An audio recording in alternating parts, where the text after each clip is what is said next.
Trading क्या होती है? आज के समय में ट्रेडिंग पैसे कमाने का एक बहुत लोकप्रिय तरीका बन चुका है। पहले के समय में शेयर बाजार में ट्रेडिंग करना आसान नहीं था, क्योंकि लोगों को शेयर खरीदने और बेचने के लिए ब्रोकर के पास जाना पड़ता था। लेकिन अब इंटरनेट और मोबाइल ऐप्स के कारण कोई भी व्यक्ति घर बैठे अपने मोबाइल या कंप्यूटर से ट्रेडिंग कर सकता है।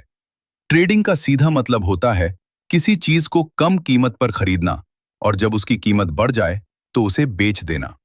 इस खरीद और बिक्री के बीच जो अंतर होता है, वही ट्रेडर का मुनाफा होता है। अगर कीमत बढ़ने के बजाय कम हो जाती है, तो ट्रेडर को नुकसान भी हो सकता है। इसलिए ट्रेडिंग में हमेशा जोखिम रहता है। ट्रेडिंग केवल शेयरों में ही नहीं होती, बल्कि कई तरह की चीजों में की जा सकती है, जैसे शेयर, कमोडिटी, करेंसी और क्रिप्टो करेंसी। बहुत से लोग शेयर बाजार में ट्रेडिंग करके अच्छा पैसा कमाते हैं, लेकिन इसके लिए सही ज्ञान और अनुभव होना जरूरी है।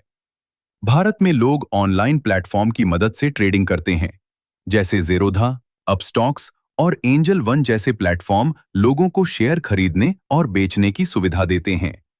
इसके अलावा बाजार के चार्ट और विश्लेषण देखने के लिए बहुत से ट्रेडर ट्रेडिंग व्यू का उपयोग करते हैं।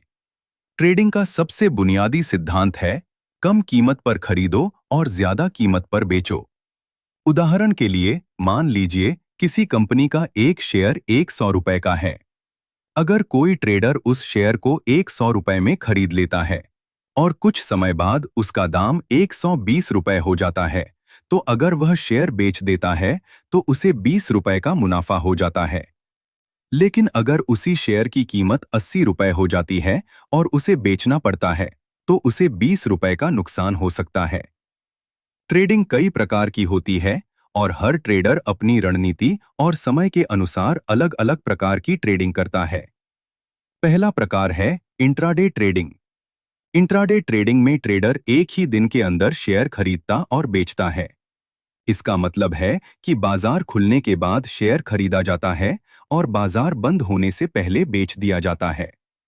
इंट्राडे ट्रेडिंग में कीमतों में छोटे बदलाव से ही मुनाफा कमाने की कोशिश की जाती है। दूसरा प्रकार है स्विंग ट्रेडिंग। इसमें ट्रेडर किसी शेयर को कुछ दिनों या हफ्तों तक अपने पास रखता है। जब शेयर की कीमत बढ़ती है तो उसे बेच देता है। यह तरीका उन लोगों के लिए अच्छा होता है जो हर समय बाजार को नहीं देख सकते। तीसरा प्रकार है स्कैल्पिंग ट्रेडिंग। यह बहुत तेज ट्रेडिंग होती है, जिसमें ट्रेडर बहुत छोटे-छोटे मुनाफे के लिए कई बार खरीद और बिक्री करता है। इसमें अनुभव और तेज निर्णय लेने की क्षमता बहुत जरूरी होती है। चौथा प्रकार है पोजीशन ट्रेडिंग। इसमें ट्रेडर शेयर को कई महीनों या कभी-कभी कई सालों तक अपने पास रख सकता है। इसमें ट्रेडर बाजार के लंबे समय के ट्रेंड को देखकर निवेश करता है। ट्रेडिंग में सफल होने के लिए कुछ महत्वपूर्ण चीजों को समझना बहुत जरूरी है। इनमें से सबसे महत्वपूर्ण है candlestick chart. Candlestick chart trading का एक ऐसा टूल है जो बाजार की कीमतों को समझने में मदद करता है।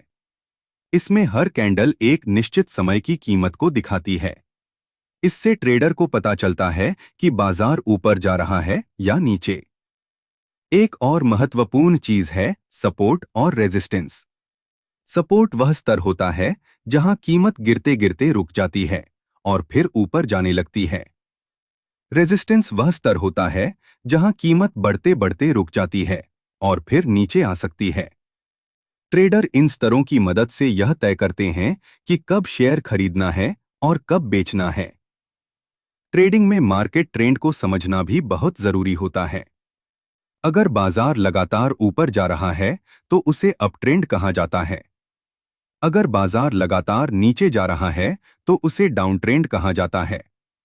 और अगर बाजार एक ही सीमा के अंदर ऊपर नीचे हो रहा है तो उसे साइडवेज ट्रेंड कहा जाता है। ट्रेडिंग में सबसे महत्वपूर्ण चीज है रिस्क मैनेजमेंट। बहुत से लोग बिना सही जानकारी के ट्रेडिंग शुरू कर देते हैं और जल्दी पैसा कमाने की उम्मीद करते हैं।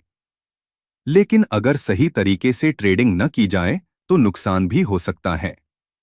इसलिए हमेशा उतने ही पैसे से ट्रेडिंग करनी चाहिए जितना नुकसान होने पर भी ज्यादा समस्या न हो।